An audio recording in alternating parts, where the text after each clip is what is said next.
And talking about covert operations, China has launched a new spy mission. It is snooping on the world from space.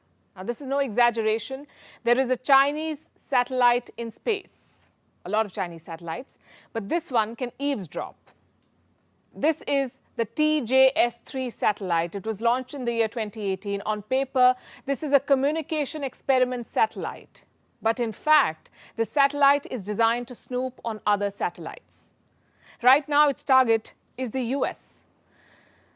This is according to a new report. Experts have been tracking the Chinese satellite. They say it's been following a rather strange path. Apparently, it went close to American satellites. It paused and then tried to take a closer look. And which American satellites were targeted? The report names two of them, the USA-233 and the USA-298. Do you know what's common between the two? They're both believed to be military satellites. They're used for communication, and they're operated by the US Space Force. Now, China is tracking them, and it could be targeting Australia too. In fact, Canberra has issued a warning. It says China is increasing its satellite surveillance. Listen to what an Australian official said. I think people just do not realize that every day we are being listened to and surveilled by Chinese satellites that are only 100 to 200 kilometers above our heads. And China is launching hundreds of them a year, and we are seeing more and more of that activity. So Australia wants to arm itself.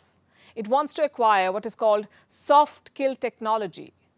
Now, what is soft kill technology?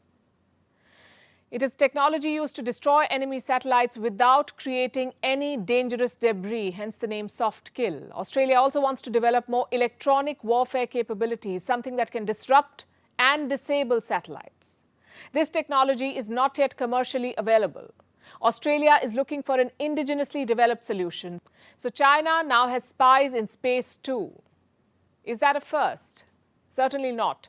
China has an extensive satellite network. In November 2022, the US released an assessment. It talked about China's satellite fleet, specifically those that can snoop.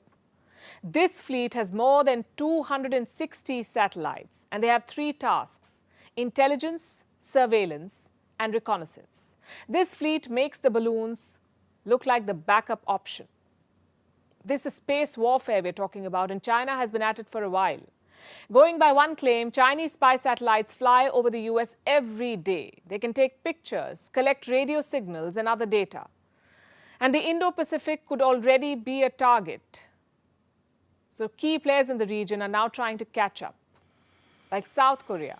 South Korea is building its own space program. It now has about 1,000 personnel. In 2021, South Korea launched its first homegrown rocket. In August last year, it launched a mission to the moon. And this was done with America's help.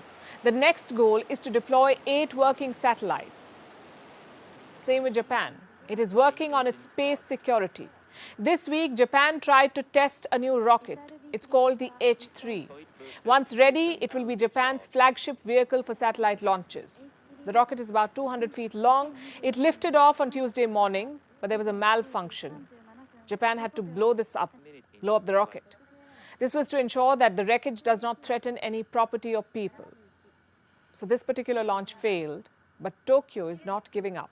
It will take some time to figure out the cause of this failure or take any measures. And in terms of cost, the burden will also increase.